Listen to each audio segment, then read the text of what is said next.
Our world feels so dangerous and unpredictable. What do we do? Can we even do anything as individuals? Endless war, toxic polarization, a changing environment, racial division, extreme economic inequality. These problems feel beyond us. But what if we already had all the tools we need within us, around us, and between us to heal our world? No, I don't pretend to have any of the specific answers. Instead, I want to share some tools. Tools that can help us together, all of us, reimagine and rebuild our world. We call these tools the principles and practices of peacemaking. These principles and practices are derived from years embedded on the front lines of some of the world's most pressing conflicts. They draw wisdom from the world's great faith and ethical traditions, and they are backed by social science and neuroscience. Most importantly, they're proven. History, of course, can be told through the lens of our many bitter and bloody conflicts. Yet history can also be told through a larger arc, collaboration for the common good. Just as we've waged senseless war and sought to dominate our fellow human beings, we've also built complex civilizations, traveled beyond our planet, and helped nations once bent on mutual annihilation cultivate lasting, sustainable peace. So, what are these principles and practices? Before we explore a select few, let's dive into what peacemaking actually is and why we at Telos believe this to be the countercultural movement that can heal our divided age. Peacemaking. What is it? Is it pie in the sky, kumbaya, hakuna matata, can't we all just get along? Or is peacemaking high-level diplomacy and politics practiced almost exclusively by the elite? Is it some of these things or something entirely different? At Telos, with great care, we've arrived at the following definition. Peacemaking is collaboration across lines of difference for the common good. As humans, we must collaborate for food, shelter, our survival. Our individual weakness is actually our greatest collective strength. As Mother Teresa put it, we belong to each other. But peacemaking isn't just any collaboration. We can and do collaborate, of course, for destructive ends. Peacemaking instead is collaboration with purpose, collaboration for the common good. Peacemaking explicitly embraces a story larger than our story alone, even when we can't yet see it. Peacemaking presumes that we cannot fairly deny our neighbor what we would deem necessary for ourselves. And so peacemakers intentionally work across lines of difference, helping to illuminate and co-create a larger, more inclusive story through the roll-up-your-sleeves, dirty work of maximizing human agency, dignity, and freedom. I first began seriously engaging these questions in the so-called Holy Land, Israel-Palestine. I was born and raised in California, but my father comes from just outside Bethlehem, where Jesus was born. As a young American lawyer, I felt compelled to move to Palestine, where much of my family still lives, in very different circumstances, and to advise Palestinian leaders on peace negotiations with Israel. When I arrived, I only saw peacemaking as an often lofty, elite endeavor. It was law, rough and tumble politics, and high-level diplomacy.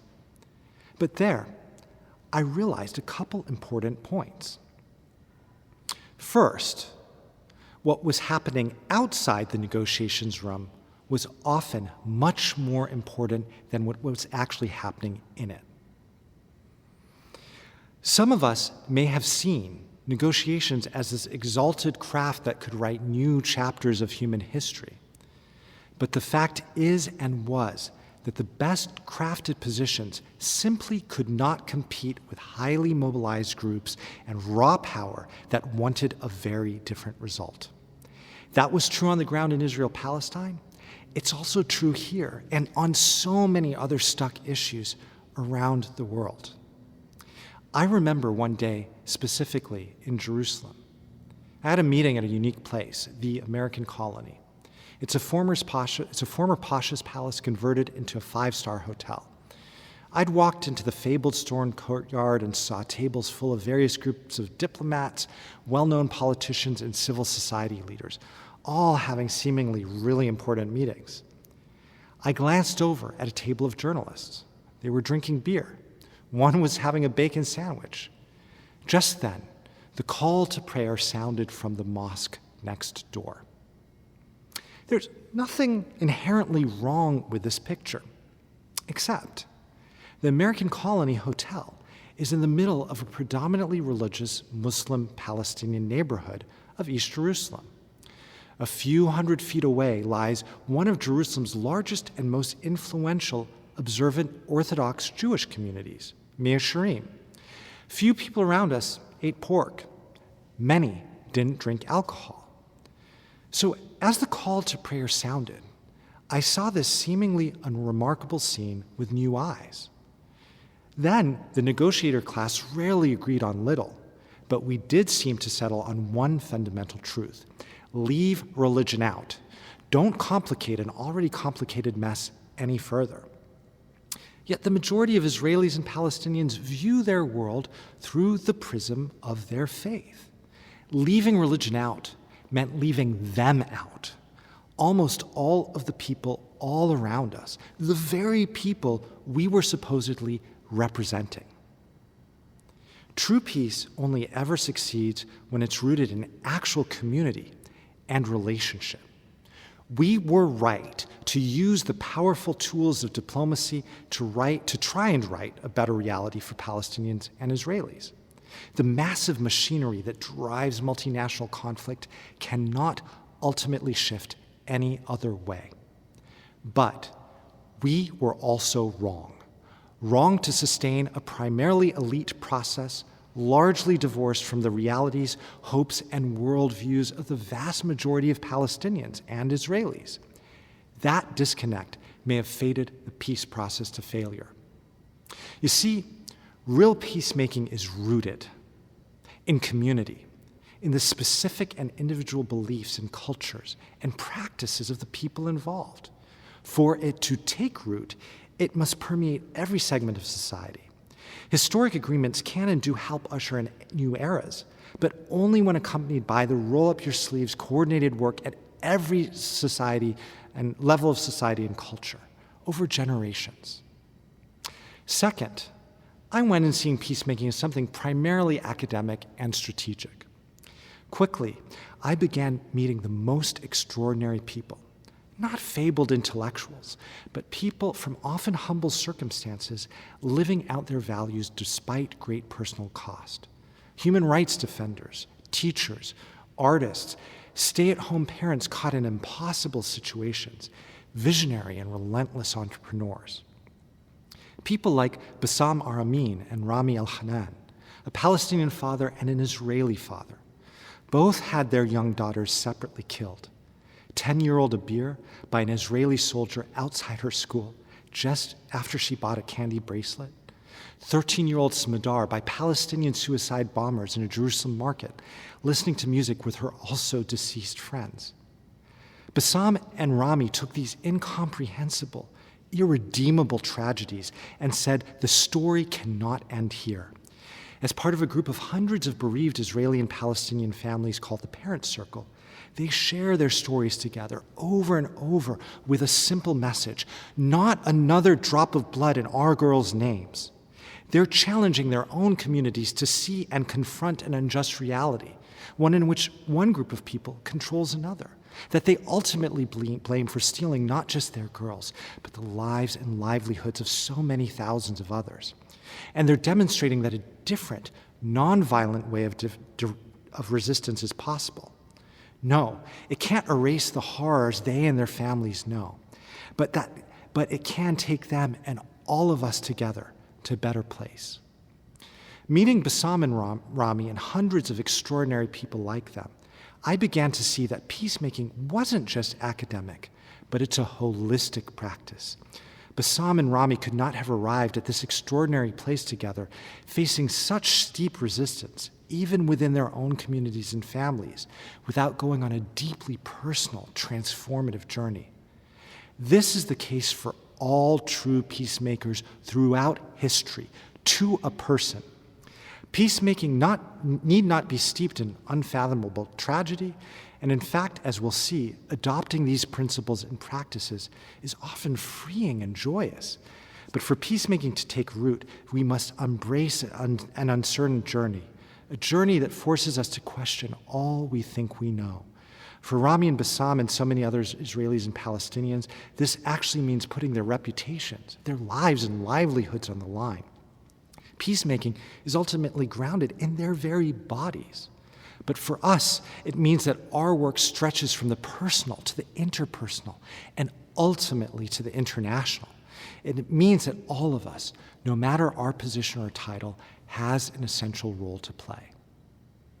But this begs the question, how? How do we as individuals embark on this journey? How do we collaborate across lines of difference for the common good? The Principles and Practices of Peacemaking is a short document, like a constitution or creed for peacemakers. There are 6 principles and 6 practices. The 6 principles articulate a foundation of values.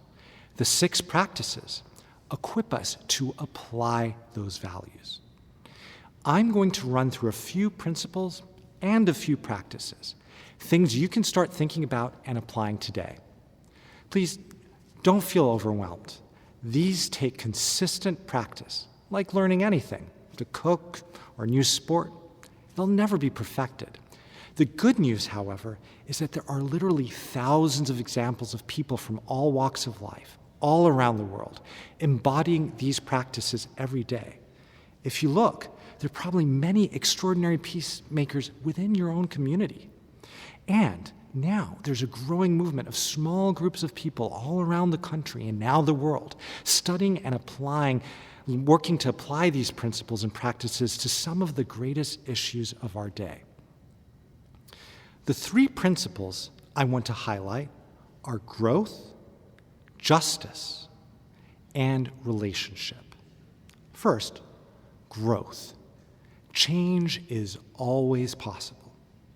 At first, this might feel really obvious, but our current reality can seem as if it's cast in stone, that the way things are is the way that they will always be. But this is an illusion. If there is one constant in human history, it's this: change. That's the only thing we can take to the bank. We and our world are constantly evolving, for better and for worse. And because we're all co-creators of this reality, we all have impact, whether we like it or not, positive and negative. So it's never actually been a question of whether we change the world. You and me, we all do. But how? For good or for bad? Peacemaking begins by embracing this reality of constant change. Peacemakers choose to always believe in and work towards growth. This way of being and believing is the very embodiment of hope, especially in these dark times. After all, hope isn't a noun. It's not an emotion or an outlook like optimism. Hope is a verb. In the words of our friend from Bethlehem, Mitri Raheb, hope is what you do. Second, justice. Peace and justice are intertwined. The Reverend Dr. Martin Luther King Jr. said, "True peace is not the absence of tension, it is the presence of justice." Think about that. Peace is not absence, it's presence. Working for peace without justice is unserious, empty, and dangerous. That's kumbaya, hakuna matata. Can't we all just get along, peacemaking? But working for justice without concern for healing and reconciliation can degenerate into violence and revenge. This is when justice often becomes just us. Peacemaking isn't about replacing one unjust reality with another, or turning the powerless into the powerful and vice versa. Peacemaking instead is about transforming unjust systems so that they ultimately work for all of us.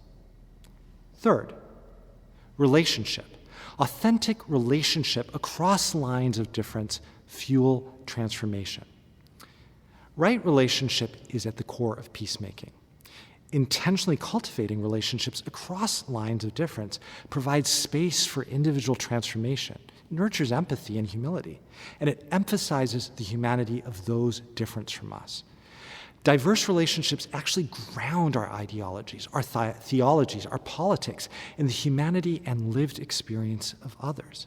They open the possibility for individual, communal, societal, and systemic change. While this is a principle, this is actually something you can begin to practice today. I'm not suggesting that you run out and get a token friend who's different from you. Yes, absolutely. You can, maybe should, prioritize deepening and forming relationships with those around you who are different. But you can start smaller, reading, watching, and engaging perspectives championed by those who think and live differently from you. Not to debate, but to understand. We hear a lot today about the many ills of social media, and there are many. Yet social media can also be a tool to get us out of our geographic and worldview bubbles. If you're on it, try building an intentionally diverse group of friends and organizations that you follow. This serves as a nice transition to the 3 practices that I'd like to highlight. Listen to understand, hold competing truths in tension, and center the leadership of the marginalized. First, listen to understand before being understood. This practice is essential and deceptively simple. If we all mastered this, I really believe this, so much of what ails the world would be healed. Because before we can hope to heal the world, we must first learn to see it and ourselves as it actually is, as we are. In fact, this is a basic principle of diplomacy called realpolitik. The theologian Paul Tillich puts this into much broader perspective. He says, love's first act is to listen. Think about that. Think about those times you've actually been heard. Not necessarily that someone agrees with you, but they hear you. So listening to understand before being understood, without agenda, without that urgent reflex to judge or reply, on an interpersonal level, and even at the exalted level of diplomacy, is key. It can transform a moment. It can help us see different, uncharted paths. It opens hearts and strategic possibility. After all, we must meet each other and ourselves first where we actually are. But love's first act may be to listen. That's not the only act. That's just the very beginning. Second, hold competing truths in tension. Our brains are actually wired to make decisions, to sort, black or white, this or that. Yet peacemaking works towards mutual flourishing, a world in which we can all thrive, black and white, this and that, not either or, but a world of both and. So peacemaking necessarily embraces difference. It recognizes that my story is not the only story. Engaging the truths and experiences of others, even when they do not reconcile with our own, doesn't undermine our legitimacy. Instead, it opens the possibility for a better future for all. And Niels Bohr said this more elegantly, quote, "The opposite of a fact is a falsehood, but the opposite of one profound truth may very well be another profound truth." We all come from families and communities and ethnicities and countries. We have stories. These stories are true. We can't be expected to abandon all of our truth as part of the process of making peace, and we cannot reasonably expect anyone else to do that either. Third, center the leadership of the marginalized. This is perhaps one of the most difficult practices to grasp and live out, but this one is critical, and it's also life-giving for all involved. Centering the leadership of the marginalized begins with recognizing that each of us is an expert in our own reality. I know my circumstance better than any outsider, and so do you. Sometimes in peacemaking, we'll hear people speak of, quote, giving voice to the voiceless. Yet, there's no such thing as the voiceless. There are voices we consistently silence, marginalize, and ignore. Centering their leadership and allowing them to speak their truth says that their lives and their experiences matter too. You see, being near or proximate to those most vulnerable and listening to community-based leaders are two essential foundations of this, of effective ethical movements. Those closest to problem often hold the most significant insight. Similarly, those who pay the greatest price of unjust systems often develop unique perspectives on how to transform those systems. We can honor their resilience and expertise by amplifying platforms for their voices and by following their leadership, not imposing our own. Still, it doesn't mean that we abdicate our own responsibility and unique ability to lead within our own communities, institutions, and also among our peers. Centering the leadership of the marginalized recognizes that peacemaking isn't about us. It's not about my ego. We're not here to be saviors or heroes. Instead, in word and in deed, we're here to help participate in the transformation and restoration of our world, from one in which some of us enjoy freedom, dignity, and security, to a world in which all of us can flourish. As you dive more deeply into peacemaking, you might get some pushback. Believe me, I do. People may tell you that you're naive. Roni Kedar is an Israeli woman who lives less than a kilometer away from Gaza.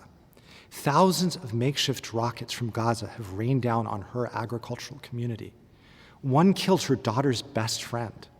Another killed a worker on her farm. Like many radical peacemakers, she still asks, how can she deny her neighbors in Gaza what she wants for herself? Her neighbors don't have basic necessity. Hundreds of thousands have been made homeless in countless Israeli bombings.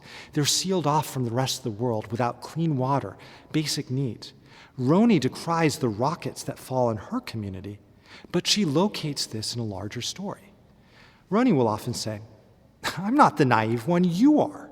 If you think I will ever get my safety when my Palestinian neighbors are denied their freedom and basic human rights, for her, human rights for Palestinians are not only a noble moral cause, it's a matter of self-interest, true long-term security that she won't be able to flourish unless her neighbors can flourish too, and vice versa. Roni's also right on a more general level. Because think about it, what's more naive? To believe that the world's man-made problems will solve themselves if we continue to do exactly what we've been doing all these years? Or dare to imagine that small groups of good people, of goodwill, just like you, just like us, committed, hopeful, and relentless might inspire and lead us to change? In fact, where we find generational transformation, we also find communities of engaged peacemakers, from the abolition of slavery through the anti-apartheid movement to ongoing civil rights struggles to ending genocide and war. Small groups of committed individuals at all levels of society, acting not only in their community self-interest, but also across lines of difference for the common good, have been the key drivers of true sustainable peace throughout history. I want to close with a very short poem and an ask. I first heard these verses recited by the great Mennonite expert on peacemaking, John Paul Lederach. This poem is by the 14th century Sufi Muslim poet Hafez. It reads, "The fool builds cages for everyone he knows, while the sage, who has to duck her head when the moon hangs low, keeps dropping keys all night long for all the beautiful, rowdy prisoners." Story is both cage and key. The cages we build within us, around us, and for the other, those people, those terrorists, those demonic liberals, or those crazy conservatives, the story about them, the cage we put them in. It's what paves the way for incredible injustice, from murder to apartheid to genocide. Peacemaking is the work of seeing and dismantling these cages within us and around us, collaborating across lines of difference so that we can together identify a common good. This is a key.